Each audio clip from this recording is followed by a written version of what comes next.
No alvorecer da existência, quando a melodia da criação ainda ressoava pelos vales verdejantes do Éden, um homem caminhava. Adão. Ele havia sido formado do pó da terra, e o sopro divino lhe dera vida, uma alma vibrante e consciente, a coroa da criação de Deus. Seus dias eram preenchidos com a beleza indescritível do paraíso, um jardim onde cada flor exalava um perfume celestial, cada árvore oferecia frutos em abundância e cada riacho murmurava canções de paz. A luz do sol filtrava-se pelas folhas, pintando o chão com padrões mutáveis de ouro e esmeralda. Ele conversava com o Criador, uma comunhão íntima e sem véus, desfrutando de uma proximidade que a humanidade jamais conheceria novamente em sua plenitude. Adão tinha uma tarefa sublime: cuidar do jardim, cultivá-lo e nomear todas as criaturas que Deus havia formado. Ele observava os leões majestosos, os pássaros de plumagem vibrante, os peixes que dançavam nas águas cristalinas. Com uma mente aguçada e um coração puro, ele dava a cada ser vivo um nome que refletia sua essência, sua natureza. Era um trabalho de conexão, de reconhecimento da diversidade e da maravilha da vida. Mas, à medida que os dias se transformavam em noites estreladas e as estações pintavam o Éden com suas cores infinitas, uma sutil, quase imperceptível sombra de incompletude pairava sobre Adão. Não era tristeza nem desespero, pois a alegria da presença divina e a perfeição do Éden eram constantes. Era antes uma quietude, uma ausência de um eco. Ele via os pares de animais, o macho e a fêmea, em sua harmonia natural, em sua complementariedade.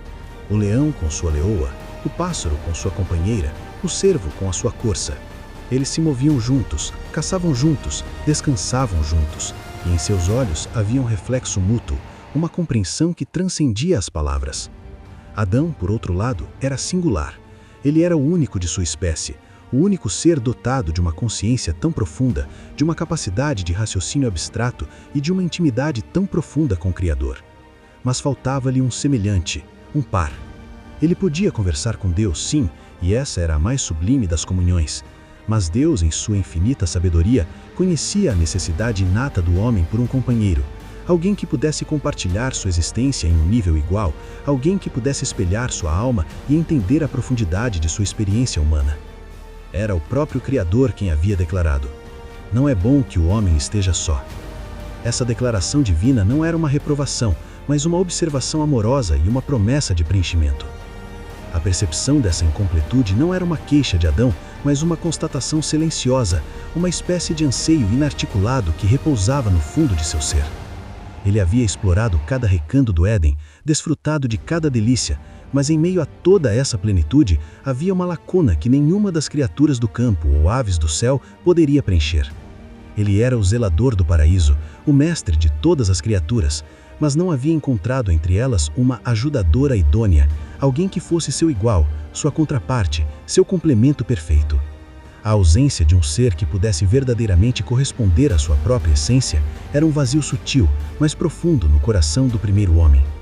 Ele ansiava por alguém com quem pudesse compartilhar não apenas o trabalho e a beleza do Éden, mas também os pensamentos mais íntimos, as emoções mais profundas, a própria jornada da existência sob o olhar de Deus.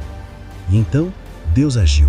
De uma forma que só o divino poderia conceber, o Criador preparou o cenário para o milagre da primeira companheira humana. Adão foi tomado por um sono profundo, uma sonolência que não era como o repouso comum da noite, mas uma entrega total e sobrenatural, uma letargia que envolvia cada fibra de seu ser. Era como se o Éden inteiro silenciasse, prendendo a respiração, enquanto o Criador se preparava para orquestrar o próximo ato de sua magnífica sinfonia da vida. Adão não sentiu dor, nem medo, apenas uma rendição pacífica, uma confiança implícita na mão que o havia formado e que agora operava sobre ele um mistério divino.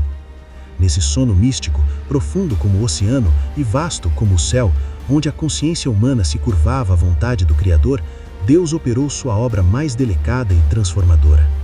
Do lado de Adão, daquela parte de seu ser que era mais íntima e protegida, de onde seu próprio coração batia, Deus tirou uma costela. Não era uma remoção de substância, mas uma extração de essência, um ato de modelagem divina que usaria o próprio Adão como matéria-prima para a criação de alguém fundamentalmente igual a ele, mas maravilhosamente diferente, um ser com sua própria identidade, mas inseparavelmente ligado a ele. E daquela costela, com um cuidado e uma precisão que só o divino possui, Deus formou a mulher. Imagine a cena não pelos olhos de Adão, que estava em sono profundo, mas pelos olhos da própria criação que testemunhava em admiração e reverência. A forma se delineando com uma graciosidade etérea, a carne se tecendo com uma delicadeza incomparável, os detalhes se aperfeiçoando, tudo pelas mãos do grande artista. Ela não foi criada do pó da terra como Adão, mas de Adão mesmo, uma declaração eloquente de sua inseparabilidade e de sua conexão intrínseca. Ela não foi criada da cabeça para dominá-lo, nem dos pés para ser pisada, mas do lado para ser sua companheira, sua igual, sua protetora do coração, a parceira que caminharia ao seu lado ombro a ombro através da eternidade. O ar no Éden parecia vibrar com uma nova energia, uma expectativa palpável. A quietude da criação se preparava para a revelação mais sublime. E então, o sono de Adão começou a dissipar-se, suavemente, como a névoa matinal se ergue das colinas ao primeiro raio do sol. Seus sentidos despertaram lentamente, um por um, aguçados pela novidade no ambiente. A brisa suave acariciava sua pele, o canto dos pássaros voltava a seus ouvidos com uma melodia renovada. O perfume das flores enchia suas narinas com uma fragrância ainda mais sutil. Ele abriu os olhos, piscando contra a luz suave do Éden, que agora parecia mais viva, mais vida. Inicialmente uma confusão, um resíduo do sono profundo. Onde estava ele? O que havia acontecido? Mas logo a memória do sono sobrenatural retornou, e com ela uma sensação de antecipação que ressoava em seu peito. Havia algo diferente no ar, uma presença nova, uma harmonia inédita que preenchia o espaço ao seu redor. E então, ele a viu. Ela estava ali, diante dele, trazida pelo próprio Criador, o Criador de toda a vida. Não era uma criatura do campo, nem um animal do céu, não era um anjo, nem uma aparição etérea, era algo muito mais profundo e, para ele, infinitamente mais significativo. Era ela. A luz do Éden parecia se concentrar nela, envolvendo-a em um halo dourado, revelando cada contorno, cada curva com uma perfeição sem mácula. Seu cabelo caía como cascatas de seda, emodrando um rosto de beleza indizível, uma beleza que transcendia qualquer outra que ele já houvesse testemunhado. Seus olhos, profundos e puros como as águas do Éden, refletiam a mesma inocência e a mesma centelha de vida que ele conhecia em si mesmo, mas com uma doçura singular. Sua pele, suave e radiante, parecia emanar um brilho imperior, uma vitalidade que falava de vida recém-criada, de pureza absoluta. Assim se sentiu Adão. Aquele momento foi um turbilhão de emoções que nenhum ser humano desde então pôde experimentar com a mesma pureza e intensidade. Não havia expectativas pré-concebidas, nem experiências passadas para comparar. Era a primeira vez que um homem via uma mulher, e essa visão era a concretização de um anseio que ele mal sabia que possuía. Primeiro veio o espanto. Um espanto reverente, quase sagrado, que o deixou sem fôlego. Ele havia visto a majestade de Deus, a beleza da criação em suas formas mais grandiosas, mas nunca algo que lhe fosse tão semelhante, tão próximo, tão seu, e ainda assim tão divinamente singular. Era como se uma peça que ele não sabia que estava faltando em seu próprio ser, uma dimensão inteira de sua existência, tivesse sido subitamente revelada, inteira e perfeita, diante de seus olhos, completando um quebra-cabeças que ele nem sabia que estava incompleto. Depois, a admiração. Uma admiração que beirava a adoração, não a uma divindade, mas a obra mestra da criação. Cada detalhe dela era uma obra-prima de design divino. A graça de sua postura, a delicadeza de suas mãos, a inteligência e a gentileza que irradiavam de seu semblante. Ele estava diante de uma manifestação da glória de Deus que era totalmente divina em sua origem e totalmente humana em sua forma. Em seguida, o reconhecimento. Um reconhecimento profundo, instintivo que ia além do intelecto, uma ressonância em sua própria alma. Era como se sua alma, antes mesmo de seus olhos, a reconhecesse como sua. Era a sensação de, finalmente, alguém que falava a mesma linguagem de sua alma, alguém que compartilharia seus pensamentos, suas alegrias, suas responsabilidades e o peso da existência. Ele não estava mais sozinho. A lacuna em seu ser havia sido preenchida de uma forma que ele nunca poderia ter imaginado, mas que agora parecia mais natural e essencial das realidades. E por fim, a alegria.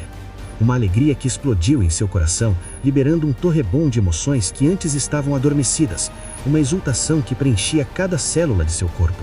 Era a alegria da completude, da união, da descoberta de um propósito mais profundo para sua própria existência, um propósito que só poderia ser realizado em comunhão.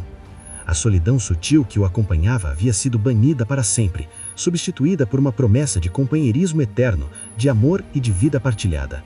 Sua mente, criada para nomear e para dar sentido, encontrou as palavras perfeitas, palavras que ressoariam através dos séculos, ecoando o significado e a profundidade daquele momento primordial. Com uma voz que talvez tremesse de emoção e reverência, ele proferiu: "Esta sim é osso dos meus ossos e carne da minha carne. Ela será chamada mulher, porque do homem foi tirada." Cada palavra era uma declaração de profunda conexão, de identidade partilhada e de amor nascente. Osso dos meus ossos, uma declaração de substância partilhada, de estrutura fundamentalmente idêntica, de uma origem comum que os tornava inseparáveis. Carne da minha carne, uma afirmação de humanidade partilhada, de vida entrelaçada, de uma união que transcenderia o